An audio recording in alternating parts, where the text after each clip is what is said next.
I knew trouble was coming the moment I heard the splash. Not the light, playful sound of kids jumping in. No, this was heavier.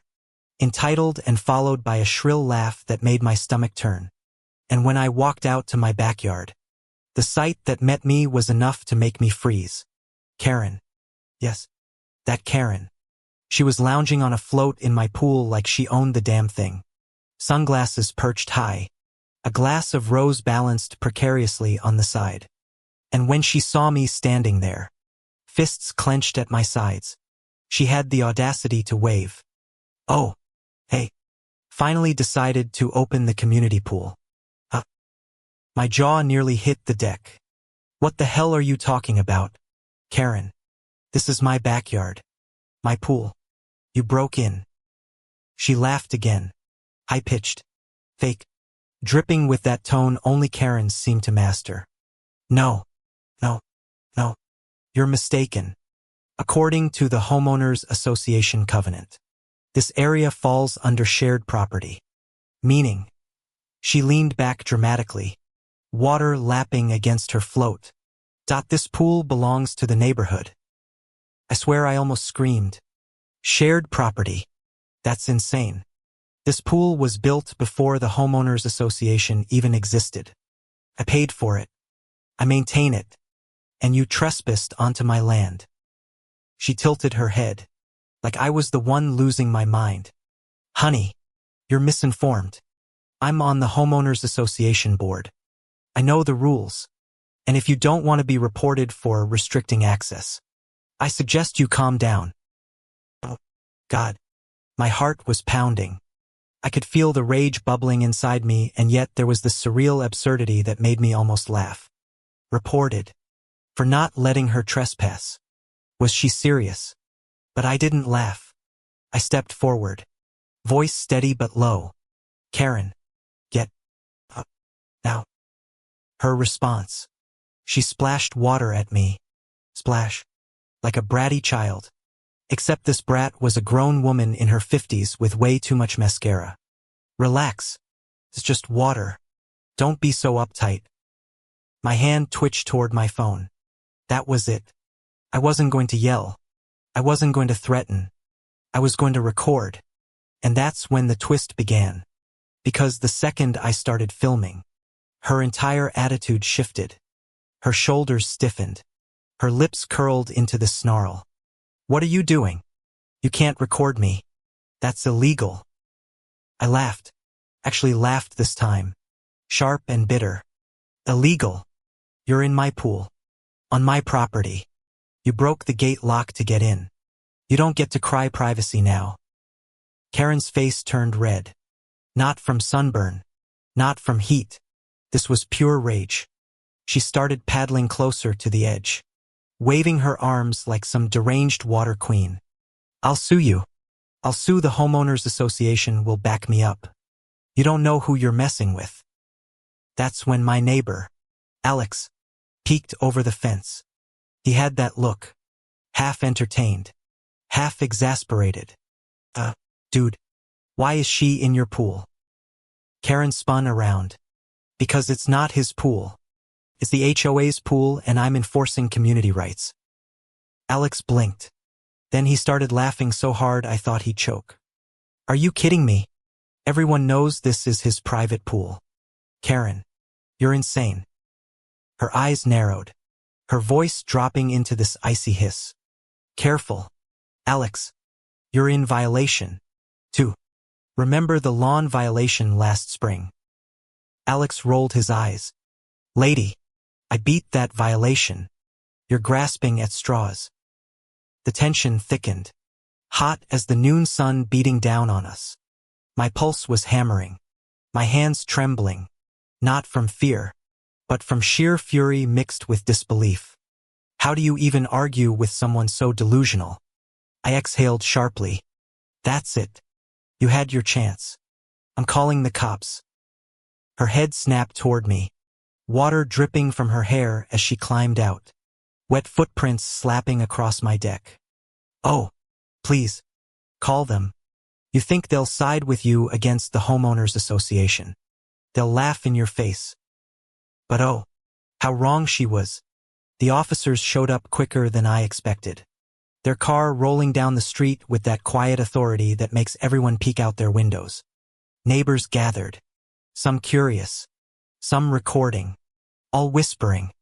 Karen straightened her sundress. Chin high. Like she was preparing for a royal audience. Officers. Thank goodness you're here. This man is trying to keep me out of community property. He even threatened me. Couldn't believe it. She was actually doubling down. Lying straight to their faces. The taller officer, sunglasses reflecting the pool behind me, turned slowly. Sir, is this your property? Yes, I said firmly, shoving the deed in their direction. I grabbed it from inside the moment I called.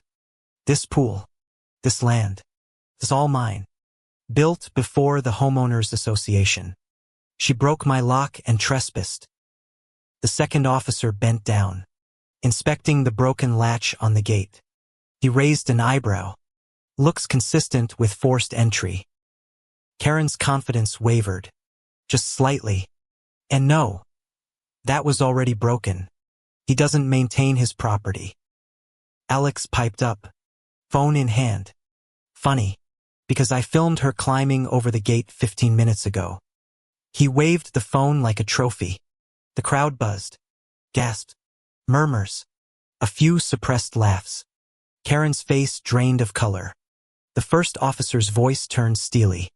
Ma'am, is that true? Karen stammered, water still dripping from her hairline. I was just making sure the pool was safe for community use. The second officer shook his head slowly. Ma'am, you do realize this is private property. You don't have the authority to enforce homeowners association rules here. Her voice cracked. But I'm on the board. I am the homeowners association. That was the breaking point. The crowd erupted in laughter. Sharp, unkind, uncontrollable. Even the officers struggled to keep straight faces. The taller one finally sighed, pulling out the cuffs. Clink. The sound sliced through the heat like a bell of justice. Ma'am, you're under arrest for trespassing and property damage. Karen shrieked, thrashing. No, this isn't happening. You're all against me. This is a conspiracy. I stood there, arms crossed, a slow breath escaping me, watching her being hauled down my street. Neighbors filming every second. It was surreal, vindicating, bitterly sweet. And yet, as the patrol car door slammed shut, I couldn't help the twist of irony that stung. This wasn't just about a pool. It was about control, power, ego. And she just drowned in her own arrogance. Later that night, I sat by the water's edge, the ripples calm again, the air still humming with whispers from the day. Alex brought over a beer, clinking the bottle against mine. Well, that was one for the books. I chuckled, though it came out tired, almost hollow. Yeah, but something tells me this isn't the last time she'll try something. And I was right, because 2 weeks later, a certified letter arrived from the Homeowners Association, signed by none other than Karen herself, postmarked the day before her arrest. The letter demanded I remove unauthorized aquatic structures from the neighborhood commons. I laughed so hard I nearly cried. Even in cuffs, even humiliated, Karen had tried to keep her delusion alive. But here's the kicker.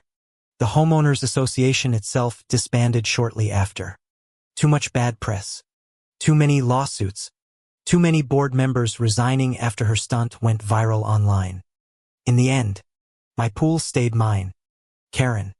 She faced fines, probation, community service scrubbing graffiti off the town park walls. A bitter end for a bitter woman. Sometimes karma doesn't just knock cannonballs into the deep end. And if you enjoyed this story of Homeowners Association drama, karma and one Karen who sank herself, don't forget to like, comment your thoughts and subscribe to the channel for more. It was exactly 4:12 p.m. when the HOA president screamed at me from across the street. I still had my duffel bag slung over my shoulder, caked in desert grit and God knows what else, when she came storming toward me with a neon clipboard, two little dogs yapping at her heels like overcaffeinated drones. "You can't be back there. That's trespassing," she shrieked. I blinked, dazed. Not from jet lag but the raw disbelief. I'd been home less than 6 minutes. Back there was my backyard. So yeah, that's how it started. Not with a warm welcome home or a wave from a neighbor, but with HOA threatening legal action because I stepped into the raised garden beds I'd built with my own 2 hands, the same ones I'd fought overseas thinking I might never see again. And man, she had no idea who she was picking a fight with. It's funny how some people think a clipboard gives them power. Let me tell you how that illusion shattered. Imkal. Kulbinanders. 38. Used to be Army Special Forces off-the-book stuff. You won't find my name on most missions, and if you do, something's redacted.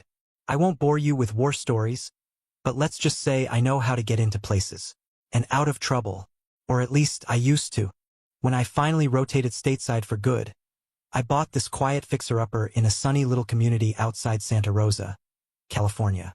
Big lot, corner house, high hedges, backyard with enough room for a decent-sized vegetable patch and some privacy. Peaceful, or so I thought. I'd been overseas almost 9 months.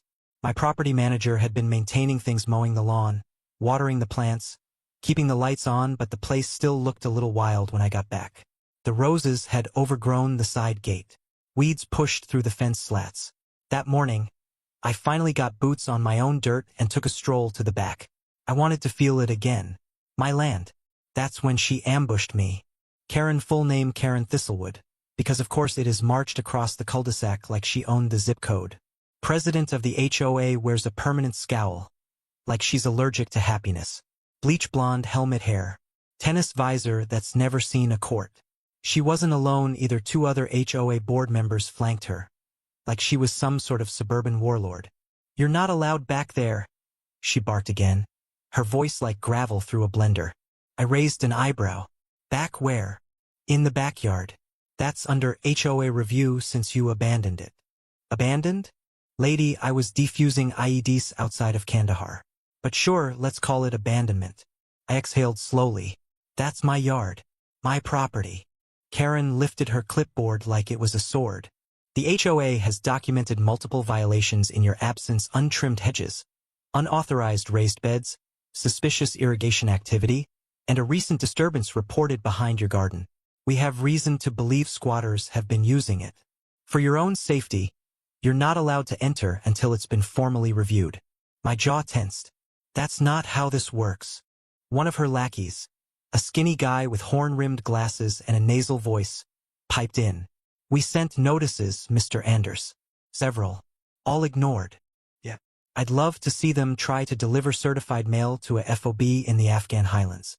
I stepped past them, slow and deliberate, pushed open my gate and walked into my own backyard. My boots crunched on gravel. The garden beds were overgrown but intact. Tools were where I'd left them. But something was off. My greenhouse door was cracked open, even though I'd locked it from the inside. One of the beds looked disturbed, like someone had been digging. Karen screamed, "That's it, we're calling the authorities." I turned slowly, leveled my voice. "You do that." And then I shut the gate in her face. That was day 1. I didn't sleep well that night. Jet lag, sure. But more than that, something about the yard kept scratching at me. I knew every inch of that soil. I'd built that greenhouse with salvaged oak, double-insulated the windows, ran irrigation by hand. And yet, things were out of place. A bag of mulch had been sliced open, contents half-used. There were cigarette butts in the flower bed. My basil planter, the one near the fence, had been moved. So I did what I used to do in country. I surveilled. No fancy gear, just instincts and a GoPro duct taped to the second-floor window. I left it running all night. The next morning, I watched the footage while drinking black coffee from a chipped mug I'd missed more than I realized. At 3:47 a.m., the motion sensor kicked on. There she was. Not Karen, not this time. Teenage boy. Tall, lanky. Jumped the back fence with practiced ease. Went straight for the greenhouse. Wore gloves. Knew exactly what he was doing. He moved a few things around, then slipped back over the fence like a ghost. I paused the video. Well, looks like we had a bigger problem than Karen's mouth. That night, I climbed the roof and waited. 3 hours later, I caught him mid-jump. Freeze! Kid landed hard, nearly ate it on the gravel. He scrambled, but I was already there, not touching him, but close enough to block the exit. "Who are you?" I asked calmly. He backed up. "You thought nobody lived here. Chill, man. You knew the yard too well. Try again." He hesitated. Then, the fear melted, replaced with something else. Defiance. "Doesn't matter. You won't stop it. It's not yours anymore." Then he bolted. He was fast, but I'd hunted insurgents through mountain passes. I let him go. Didn't need to catch him, just needed confirmation. I knew his face now. Next day I asked around. Talked to a couple neighbors I trusted. One was a retired firefighter, another a high school teacher. Turns out the kid's name was Brandon. Lived 3 streets over. No father in the picture. His mom? Karen's niece. Now it was starting to click. But the rabbit hole went deeper. 2 days later I got a letter. Certified. HOA letterhead. Effective immediately. My property was under investigation for potential subversive agricultural activity. I almost laughed, until I flipped the letter over and saw a formal request signed by Karen to cede part of my backyard to Community Botanical Development. You read that right. They were trying to steal my damn land. And here's the kicker, the disturbance they mentioned? That was Brandon and his friends growing weed in my greenhouse. Unbelievable. I went dark for the next 48 hours. Didn't answer the door. Didn't respond to calls. But I wasn't idle. I set up trail cams. I downloaded blueprints from the property line. I even got in touch with an old friend, Maria. She's now a city planner. We hadn't talked in years, but when I explained the situation, she said, "Karen Thistlewood? Oh, I've heard of her. You're not the first person she's tried to screw over." She agreed to help, quietly, and just like that, I had an ally. She sent me files, photos, permits, emails. Karen had been pushing for a community green zone expansion for months, except the only green she cared about was federal grant money. And to qualify, she needed an abandoned parcel adjacent to common property. Guess whose backyard fit that description? Guess who'd been marked inactive residence because of a military flag on the mailbox? Karen had tried to rezone my home while I was overseas, and she almost got away with it. Almost. I started prepping the trap. First, I called a surveyor and paid out of pocket to have my property lines redrawn and staked visibly with city seals, clear fencing, and cameras at every point. Next, I filed a formal cease and desist through Maria's channels, citing unlawful trespass and attempted seizure of private property. Then, I waited, and I baited. I left my back gate unlocked. Lights off, just like before. That night, the camera lit up. Brandon came again, but this time he wasn't alone. Karen was with him. Clipboard, flashlight, and a smug smile. Caught red-handed. She was literally guiding him to clear the old garden beds. Probably prepping it for photos to submit to the city. I recorded everything. High def. With audio. Next morning, I printed stills, time-stamped. Sent them directly to Maria and a local reporter she knew at the Santa Rosa Tribune. And then I did something I rarely do. I attended the HOA meeting. In uniform. The HOA meeting was in the community clubhouse, that rustic building near the tennis courts nobody uses. Thursday night, 7 p.m. The parking lot was full. I pulled in slow, stepped out of my truck in full-service dress uniform. Clean-shaven, boots polished, heads turned. And yeah, I'll admit it, part of me wanted the entrance. Karen's face? Oh man, you should have seen it. She looked like someone had shoved a lemon into her mouth and then smacked the back of her head. I didn't say anything right away. Just sat in the second row, arms crossed, silent. Watched her squirm through the minutes like a lizard on a skillet. She kept glancing at me, whispering to her board, fidgeting with her bracelet like it was a worry stone. Finally, during open discussion, I stood. "My name is Calvin Anders," I said, "homeowner on 444 Sunhaven. Some of you may know I've been deployed the last 9 months." I paused. The room went quiet. I came back to find my yard vandalized. my greenhouse broken into, and my property under false investigation by this board. What's more, I've collected video and photographic evidence of members of this HOA trespassing on my land, including Ms. Thistlewood herself. Karen stood up so fast her chair screeched. That is a baseless accusation. I turned to the crowd, ignoring her. I've submitted the evidence to both the city planner and the local newspaper.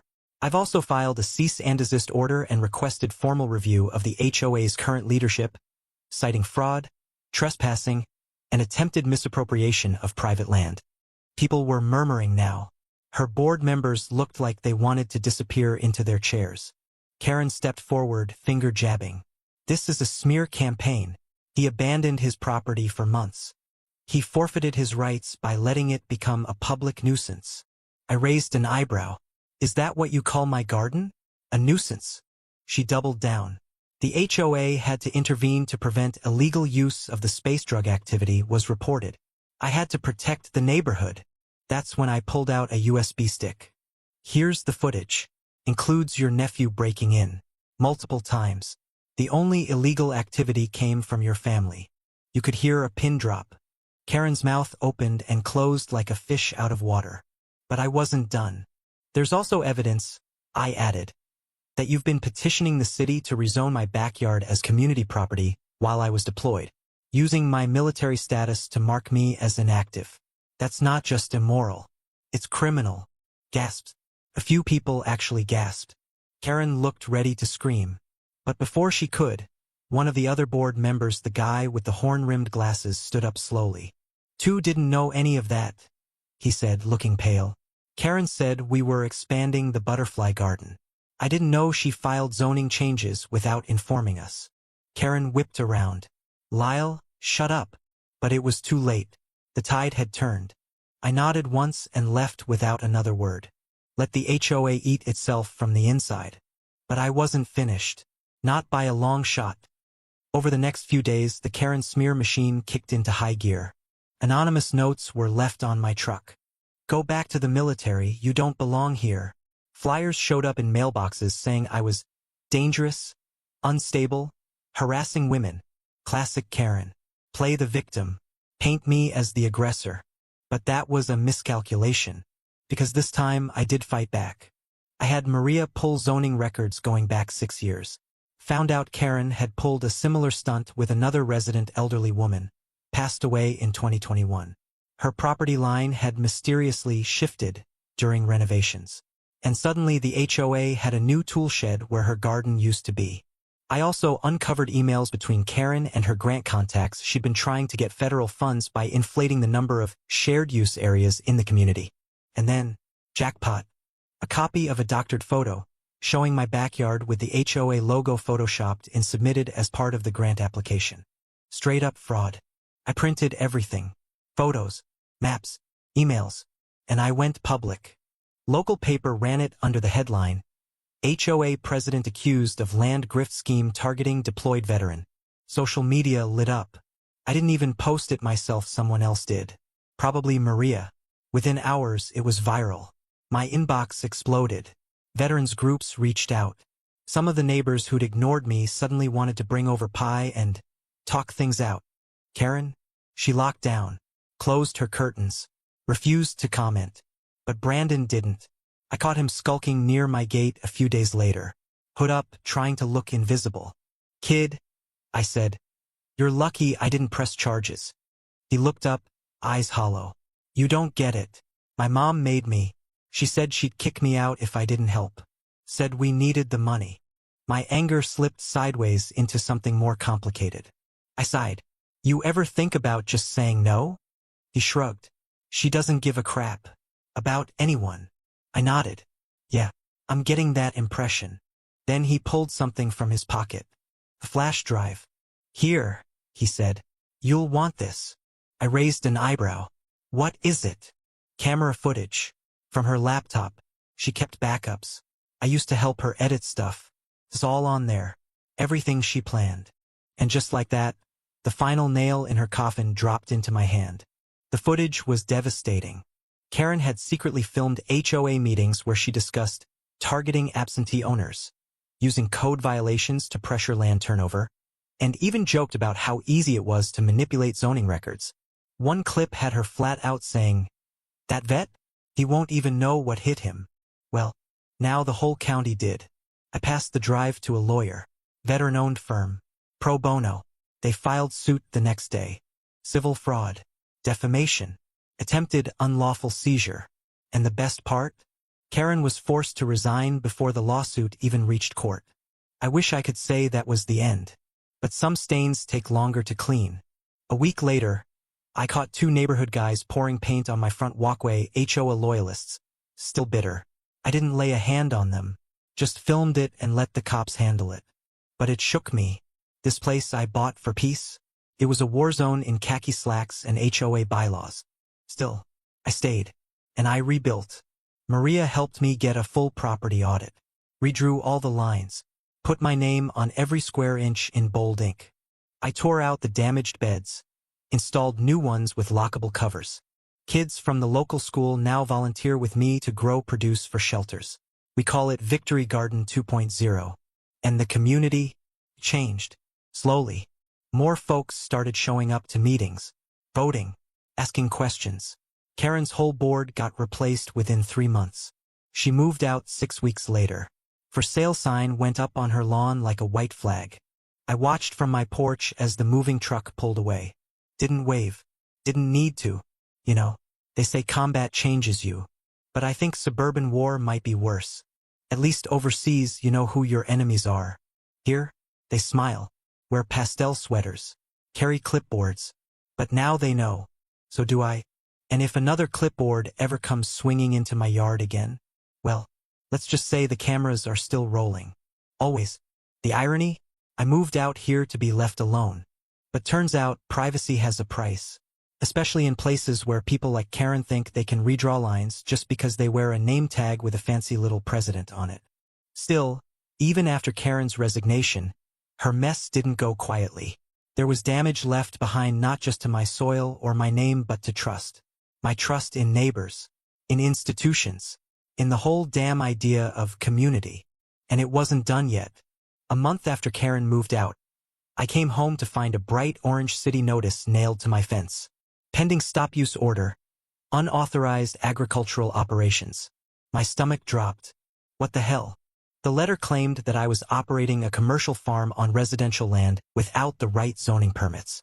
It even listed a fine $11,800 with daily accrual pending resolution. I stared at the notice for a long time, heart thudding like a warning drum. Somebody had reported me. Again. The garden, the one that now fed dozens of people through community shelters, that kids watered and learned in, the one the HOA themselves had tried to steal. Now they were calling it a zoning violation. This wasn't random. It was revenge. Karen might have left the neighborhood, but she hadn't left the fight.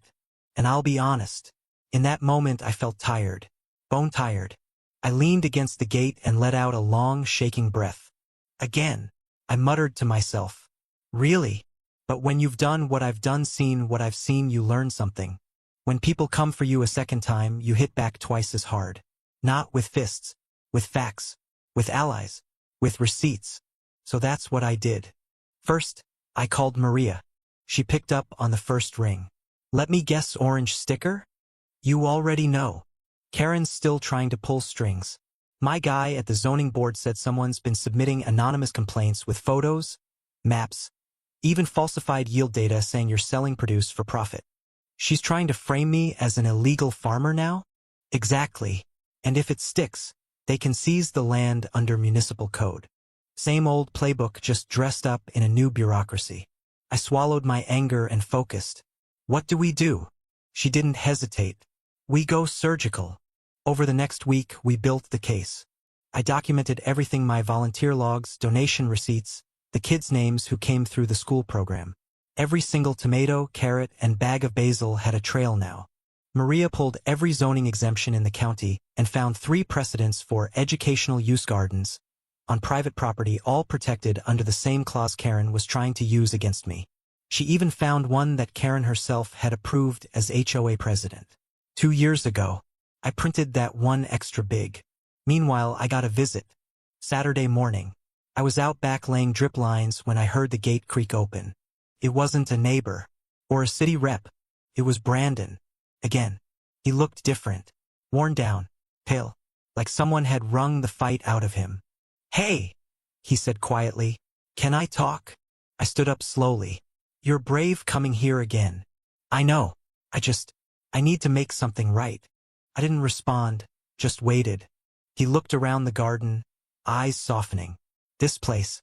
It wasn't supposed to go like this. My mom, she's got people helping her. Still. Not just the HOA, like lawyers. This guy in the city department. I heard her talking about him. Said he was making the violation stick. "You telling me she's bribing someone?" He hesitated. "No, but trading favors. Promises. She said if you got shut down, she could come back in, take over management through another nonprofit. Rebrand it and apply again for the grant." My blood went cold. So this wasn't just pettiness. It was a long game. She was trying to wait me out. Choke me in red tape until she could walk back in, slap a new name on my garden, and collect the federal funding again legally this time. "She's got a plan," Brandon added. "The violation was just step one. Then comes inspection. Then default. Then she files an easement claim. Says it's a neglected parcel, like last time." I nodded slowly. "All right," I said. "Then let's give her a different inspection." Over the next 3 days, I called in every favor I had. 2 of my former teammates, Josh and Eli, were now running a nonprofit that set up sustainable food education for underserved schools. They'd been looking for a West Coast pilot program. I offered them mine. We signed a collaboration agreement that made my garden a satellite education site, that gave it a protected status under state law. Maria filed the paperwork herself overnight. We set up new signage, hired a school liaison, turned my backyard into something official. On Wednesday morning, I called the city and invited the inspection team. They showed up Friday. 3 suited bureaucrats, clipboards, cold expressions. I greeted them in a button-up shirt, slacks, and a binder in hand. "Welcome to Victory Garden 2.0, I said, smiling. "Registered satellite site for the Pacific Youth Agriculture Initiative. Would you like a tour?" They blinked, confused, but followed. I walked them through every bed, showed every form, every receipt. Let them meet the kids planting sunflowers by the fence. Handed out signed letters from the shelters that received our food. Halfway through, one of them started smiling. "This is impressive," he muttered. "Thank you," I said, handing him the precedent Karen approved 2 years prior. "You might recognize the name on this one." He read it. His eyebrows shot up. "She approved this?" "Yup." He tucked the paper into his folder. "We'll be in touch." And just like that, they left. I didn't hear anything for a few days. But on Tuesday, I got the call. "Mr. Anders?" It was the city office. "We're dismissing the violation. Your garden is compliant and protected under Education Clause 7B. I exhaled, slow and deep. "And the person who filed the complaint?" "We've flagged the source. Further complaints will be reviewed for malicious intent." Translation: they knew. And Karen? She'd officially lost her last hand. You'd think that'd be the end of it. But like I said, Karen's the kind of poison that lingers. 2 weeks later, I found out she was trying to start a revival HOA in the next town over. New name, new logo, same tactics. This time, she was going after a veterans housing community, the kind built for wounded warriors and their families. That's when I snapped. I called Brandon. "You said she had files, plans, on other neighborhoods." "Yeah, I mean, a lot of it's gone now, but I know where she stored the backups. Cloud folders. She used to make me organize them." "You still got access?" He hesitated. "Maybe. Then let's burn this whole damn thing down." We spent the next week pulling digital files from old accounts she thought were deleted. Dozens of neighborhoods. Dozens of scams. Always the same pattern: claim neglect, seize property, sell or develop for profit. Use HOA bylaws to pressure residents. Play the victim when challenged. Karen wasn't just a bad neighbor. She was running a con. And now, we had the proof. I handed everything to the paper that ran the first article. This time they went bigger. Former HOA president exposed in widespread land acquisition scheme targets veteran communities. It made the state news. 3 of Karen's old allies were placed under ethics investigation. 1 resigned from city office. And Karen? She vanished. Phone disconnected. No forwarding address. Just a ghost in a pastel cardigan. I stood in my garden that night, hands dirty, sweat running down my spine. The kids had just left. The sun was low, bleeding gold through the pepper trees. And for the first time in a long time, it was quiet. Really quiet. I looked around at the soil I turned, the structures I rebuilt, the beds that fed more than just mouths now. And I smiled. Because she didn't win. Not this time. Not ever again. But just to be safe. The cameras? Still rolling. It should have felt like the ending. The newspaper expose. The investigations. The dismantled schemes. Karen disappearing like a bad smell in the wind. But real life doesn't always wrap up in a bow. It lingers. Especially the damage. A month after the last article dropped, I found myself waking up in the middle of the night, heart pounding. Like I was back on patrol, even though the only thing outside was the low buzz of sprinklers. No Karen. No threats. Just muscle memory and old wounds that hadn't yet faded. They don't teach you how to come down from a war when it's waged with clipboards and whisper campaigns instead of rifles. But healing starts slow. And I had work to do. The garden had survived the storm. But some of the kids? They were shaken. Brandon especially. The last time I saw him, he sat on the edge of one of the new planters, hands folded, not touching the soil. You okay? I asked, crouching down. He nodded, but the weight on his face stayed there. I thought helping her would finally make her proud. You know? But now I just feel stupid. I looked at him, really looked. You're not stupid, kid. You're just loyal to the wrong person. That's not your fault. What matters is that you switched sides when it counted. He didn't say anything right away. Then he looked up and gave me a small smile. You gonna be here next season? Yeah, I said. I'm not going anywhere. And I meant it. By spring, everything changed. What started as a defense project became something bigger. The garden expanded. The kids named the plots Hope, Unity, Second Chance. Cheesy? Maybe. But it meant something to them. Hell, it meant something to me. We added a chicken coop. Built benches from reclaimed wood. Maria helped us get a plaque. In honor of those who protect and cultivate. It sits on the fence post by the basil bed. Then came the community potluck. One of the newer neighbors, a single mom named Trisha, suggested it. I was hesitant at first. After everything, I wasn't exactly eager to play neighborly games. But it turned out, not everyone had been on Karen's side. Some had been quiet out of fear. Others simply didn't know the full story. People came with casseroles and home-baked cookies. Little kids ran through the rows of sunflowers. Retired couples brought fold-out chairs and shared lemonade like it was the 4th of July. And as the sun set over the garden, someone handed me a plate of ribs and said, "We're glad you stayed, Cal." That stuck with me. For the first time in a long while, I didn't feel like a soldier out of place. I felt rooted. And then, of course, the final twist showed up. You didn't think Karen would stay gone forever, did you? It was mid-June when I saw her again. Not in person, but on a flyer taped to the door of the community center. Neighborhood Renewal Initiative meeting led by former civic organizer Karen T. My stomach twisted. It didn't use the word HOA. But the intent was clear. She was starting fresh. New town, new branding, same blueprint. I stared at the flyer for a long time. Then I took it down. Not out of anger. Not even out of fear. But because this time I knew what to do. I didn't go after her. Didn't publish another expose. Didn't send angry letters. What I did was keep building. We launched a podcast. The kids came up with the name Seeds of Truth. We interviewed community organizers, veterans, and anyone who had a story about standing up against corrupt systems. Started small, but people listened.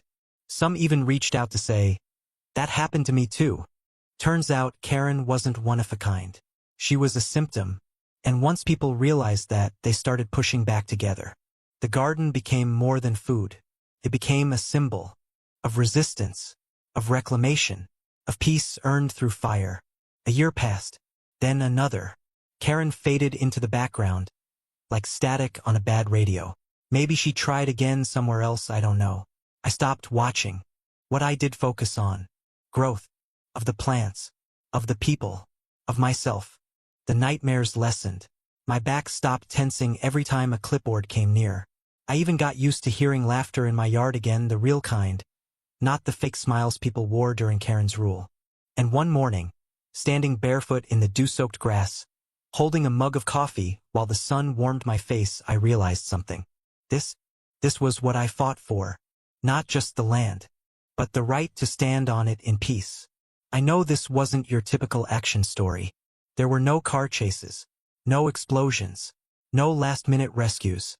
But for those of us who've served, who've seen real conflict, sometimes the hardest battles are the quiet ones. The ones waged in board meetings and backyards. In silence. In slow, grinding injustice that creeps like rot through wood. But you don't have to accept it. You can fight back. And sometimes, you even win. I did. Barely. But I did. And if you're sitting there, thinking, that sounds like my neighborhood, or that reminds me of my HOA president, then maybe it's your turn. Your garden.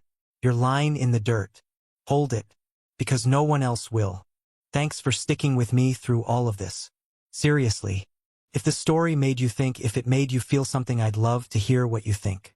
What would you have done differently? Was Karen just a bitter neighbor? Or something more dangerous? Let's talk about it in the comments below. And hey, if you want more wild stories like this one, or want to see how justice plays out in the most unexpected ways, don't forget to subscribe to the channel and hit that little bell icon. Appreciate you listening. See you in the next one. I was holding a coffee in one hand and my hospital badge in the other when I saw the water lapping at my boots. It wasn't a puddle. It wasn't even rain. It was a flood, spreading like a nasty rumor, only it was real, rising fast, and headed straight toward the ER bay. What the hell? I muttered, heart pounding.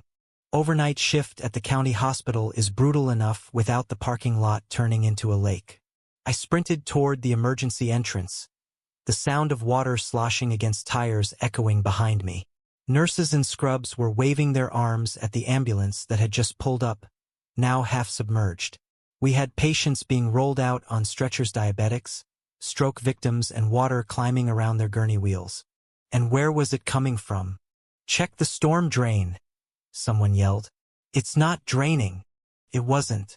It was gushing. It took less than 5 minutes before we realized this wasn't an accident. This was sabotage. And then someone whispered the name like it was a curse. Karen. Yeah. Her again. Karen Witherspoon, president of the HOA for the Ridgeway Heights development across the street from the hospital. You'd think a woman living in a gated community with manicured hedges and fountains that played Mozart would have better things to do than wage war on a hospital. But no, not this Karen. She hated the ambulances, said they were too loud. She hated patients walking through her streets, said they brought crime. She hated nurses parking in overflow spaces near her wall spaces that didn't even belong to the HOA. I warned them, she said last month during an HOA meeting, eyes squinting like she'd rehearsed it in the mirror. If they don't stay out of Ridgeway Heights, I'll make them regret it. No one took her seriously. Until the backflow valve at the hospital's drainage system was found cut. Until a pipe leading from the HOA's irrigation system had been illegally redirected into our storm drain intake, essentially reversing the flow, flooding us. On purpose. We didn't know all the details yet, but you didn't need to be a detective.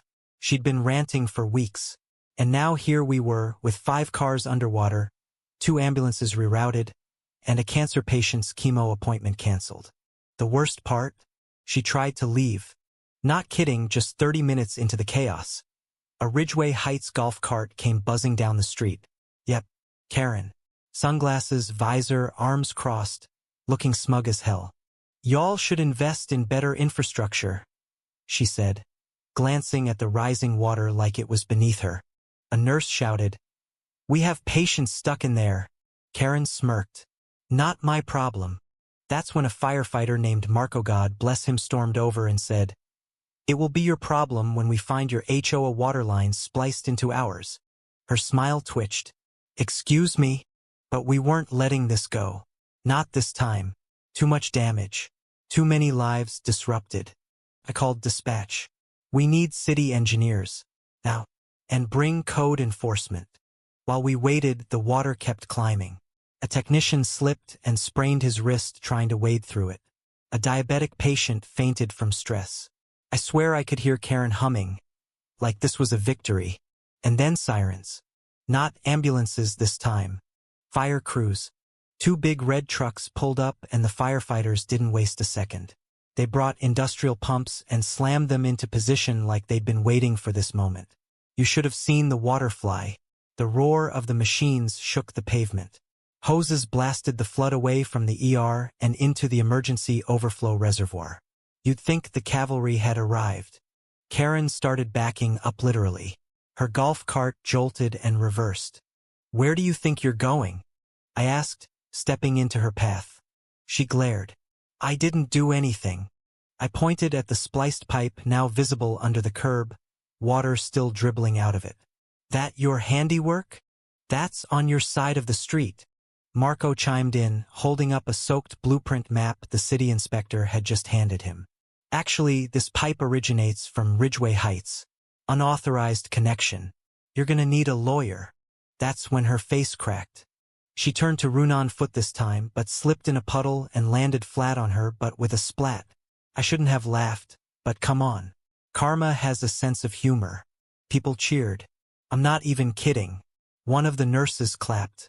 A patient in a wheelchair actually chuckled through his oxygen mask. And Karen? She sat there, soaked and sputtering, her visor floating next to her. "Oh, please," she snapped, trying to stand. "You can't prove anything." But oh, we could. City engineers showed up with full gear. They traced the tampered lines. Found camera footage from a neighbor's Ring doorbell showing Karen directing 2 landscapers with shovels toward the property line. The twist? One of those landscapers was actually an undercover city compliance agent. Boom. Apparently, this wasn't the first time Karen had tampered with infrastructure. There was a sealed complaint from a year ago involving a school zone sign being removed from in front of her community to reduce traffic. It had nearly caused a child to be hit. She'd gotten a warning then. She wasn't getting a warning now. Marco walked over with a clipboard.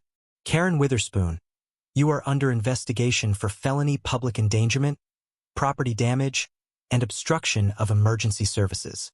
She paled. "You're not even real police." He flashed his ID. "I'm with the state fire marshal's office. We're deputized. And guess what? You're on camera." By the time the sheriff arrived, Karen was sobbing into a towel and muttering something about her lawyer husband being on vacation in Aruba. The sheriff just said, "He better fly back fast." Couldn't believe it. After months of her threatening us, harassing patients, calling the cops on nurses for loitering, and trying to ban ambulances from using the road next to her HOA, she'd finally stepped in it. Deep. And she was sinking fast. It didn't take long for the news to blow up. By noon, a local news van was camped outside the ER entrance. Cameras zoomed in on the drained parking lot and the police cruiser with Karen sobbing in the back seat. The headline practically wrote itself. HOA president causes hospital flood facing lawsuit and felony charges. But the real heat didn't come from the media. It came from her own HOA. Turns out, she hadn't told anyone about the pipe stunt. Not the board. Not the community. When the HOA council members were summoned by city officials that afternoon, the horror on their faces said it all. "She what?" One of them gasped, holding a clipboard with budget notes. "This woman rerouted HOA water into a hospital?" Their lawyer showed pale and shaking and immediately began distancing the HOA from Karen's actions. "She acted alone, unilaterally, illegally.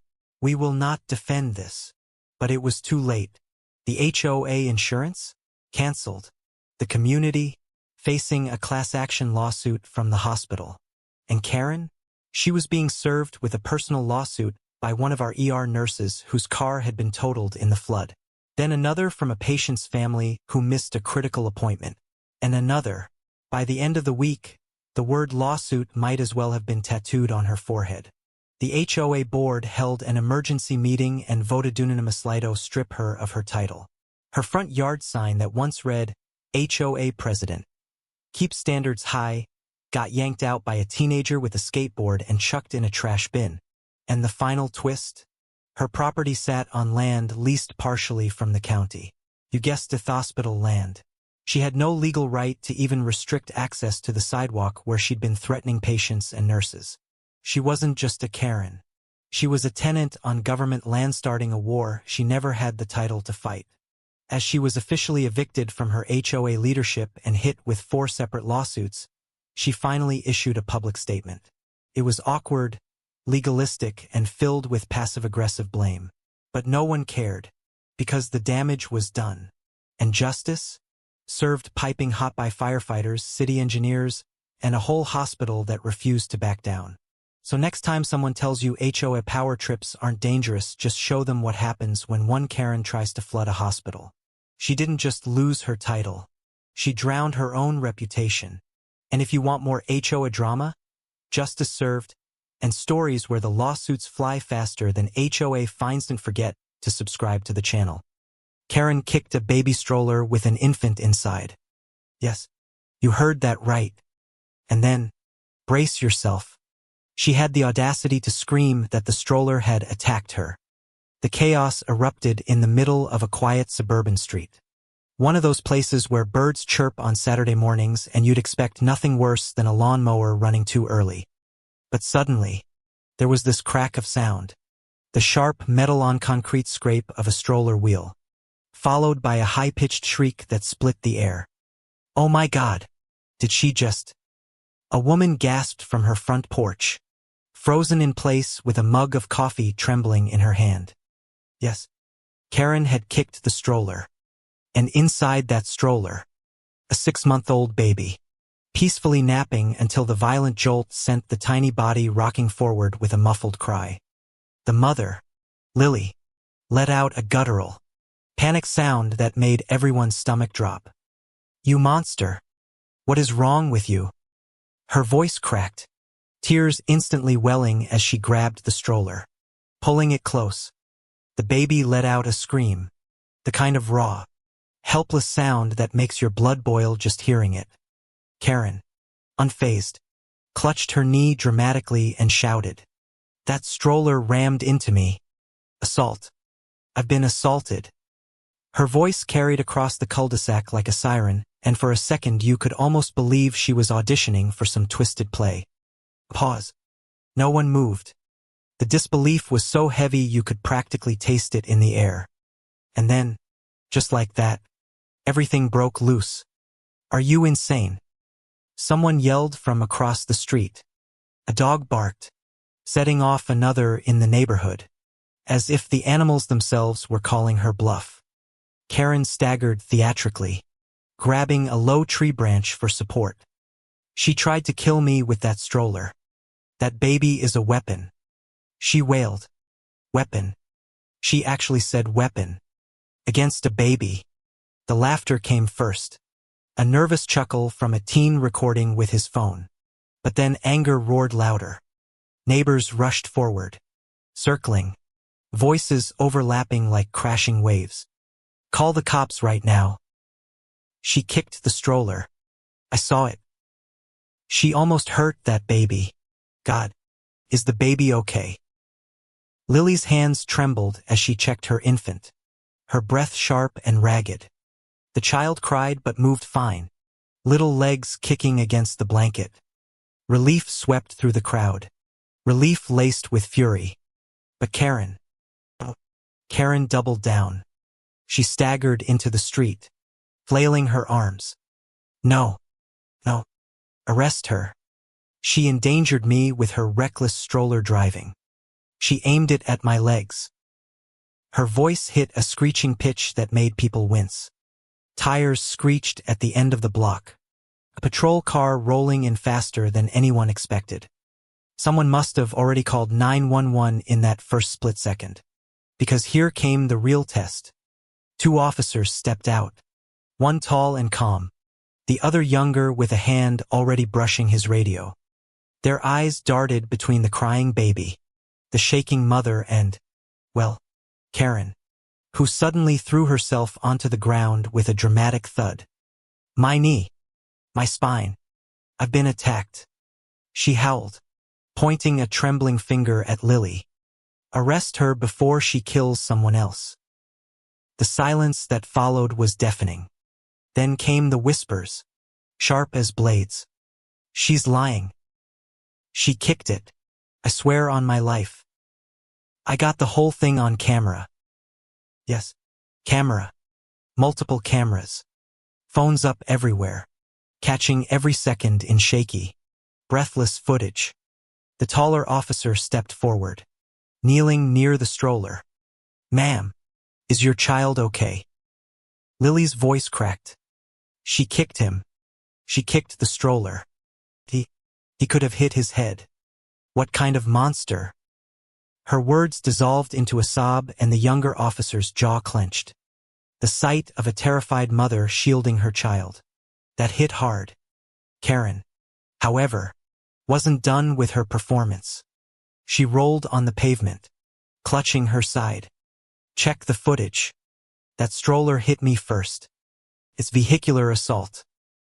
Vehicular assault. Against a stroller. Gasps rippled, followed by groans of disgust. Are you serious right now? Someone snapped. You're calling a baby a vehicle. Another yelled. The officers exchanged glances. The younger one muttered something under his breath. But the taller officer turned to the crowd. Anyone see what happened? That was all it took. Hands shot up. Voices overlapped. I saw her kick it. She's lying through her teeth. The baby cried the second she struck it. And then, the twist. The teen who'd been filming stepped forward, holding up his phone like a smoking gun. I got it all. Start to finish. Wanna see? Karen froze. For the first time since the circus began. The mask cracked. Her eyes flickered, darting from the phone to the officers. Her mouth opening but no sound coming out. The taller cop took the phone, watched the footage, and within seconds, the whole case shifted. His jaw tightened and he nodded to his partner. Get her up. The younger officer moved in. Ma'am, you're under arrest for assault. What? No. She set me up. Karen shrieked, scrambling backward like a cornered animal. But before she could spin another lie, strong hands pinned her arms. She thrashed, wild and desperate, screaming into the afternoon air. They're framing me. That baby's not even real. It's a doll. A doll. The crowd erupted. Gasps turned into outright laughter, bitter and sharp. A doll. The infant in Lily's arms squirmed, wailing louder at the chaos, and Lily pressed her child against her chest, eyes burning with righteous fury. You could have killed my baby and you're calling her a doll. She shouted, voice trembling with rage. The officers didn't hesitate. Karen was cuffed right there on the asphalt, her screeches echoing down the block as neighbors pulled out more phones, documenting every humiliating second. One woman muttered, she wanted a scene. She got it. But here's the part no one expected. As the officers dragged Karen toward the squad car, Lily's elderly neighbor, Mr. Harlan, the quiet man no one ever heard speak above a whisper, stepped forward. His voice carried a weight that silenced the crowd. I told you she'd snap one day, he said, shaking his head. She's been harassing folks around here for months. Last week, she threw rocks at my granddaughter's bike. Said kids were speeding on the sidewalk. Gasps rippled. Whispers darted like sparks. Suddenly, everything made sense. The neighborhood troublemaker, the endless complaints, the obsessive shouting matches over trivial nonsense. Karen wasn't just having a meltdown. She'd been spiraling for months, maybe years. And now, karma came collecting. Pinned against the squad car, Karen thrashed and screamed, but the sound no longer carried power. It sounded desperate, empty, like a balloon losing air. The taller officer looked at Lily. "We'll need your statement, ma'am. And the baby should get checked by EMS, just in case." Lily nodded, her hand still trembling as she clutched her child. "Thank you," she whispered, voice hoarse. "Thank you for not believing her lies." The crowd started to thin, people shaking their heads, muttering disbelief. The drama was over, but the aftertaste lingered, bitterness mixed with relief. And Karen, she was shoved into the back seat, her face twisted into a mask of rage. But behind her eyes, behind all that noise, you could see it. Fear. The kind that comes when the performance is over and the truth finally wins. She thought she could gaslight an entire neighborhood, twist the story and turn a violent act against a baby into her own victim card. But the cameras, the witnesses, the sheer audacity of her lie, it all backfired in the ugliest way possible. And the final image that stuck with everyone wasn't her shrieking or flailing. It was Lily, clutching her child tightly, rocking back and forth, whispering soft words to calm her baby while the police car drove away. The sound of justice was quiet this time. Not a bang, not a cheer, just a fading siren and the heavy silence of neighbors realizing they'd witnessed the line. Finally, unmistakably, being crossed. Karen wanted to play victim. Instead, she became the villain in her own story. And no matter how many excuses she screamed, the ending was written the moment she kicked that stroller. Because sometimes karma doesn't just knock. Sometimes it pins you down in broad daylight. Thank you for listening. If you want more stories where justice bites back harder than Karen ever could, make sure to subscribe to the channel.